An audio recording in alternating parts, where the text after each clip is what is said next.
गुरुजी एक प्रश्न और है, जैसे मैं आसपास देखती हूँ, मेरे आसपास जीवन में भी देखती हूँ, जो भक्त है चलो उनका मैं समझ गई कि वो दुख है क्यों है, भक्ति का क्या महत्व है, लेकिन जो भक्त को दुख दे रहा है, जो उसको गाली दे रहा है, उसको उस चीज़ का एहसास भी नहीं होता।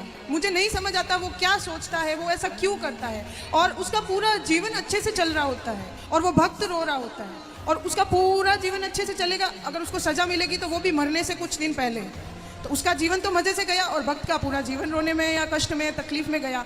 तो फिर उसका भक्ति न करना या करना, उसमें क्या, उसमें अंतर हो गया। फिर वो तो दुख दे के मज़े कर रहा है, अंत में 4 दिन भुगत लिया और फिर चल लिया। वो बेचारा भक्त पूरा टाइम रोता रहता है, गाली जो खाता भक्त रहता है। होता है ना बेटा, आप किसी भक्त को जाकर पत्थर मारिए, आप किसी भक्त को जाकर के लाठी और जूते से मारिए, तो मारने वाले की तरफ भक्त जब देखता है ना, तो वो ईश्वर से प्रार्थना करने लगता है, हे भगवान इसने मुझे जूते मारे हैं, हे भगवान इसने मुझे पत्थर और लाठियां मारी हैं, हे भगवान इसे क्षमा कर देना। क्योंकि भगवान बड़े गुस्से में आ जाते हैं जब कोई भक्त को मारता है।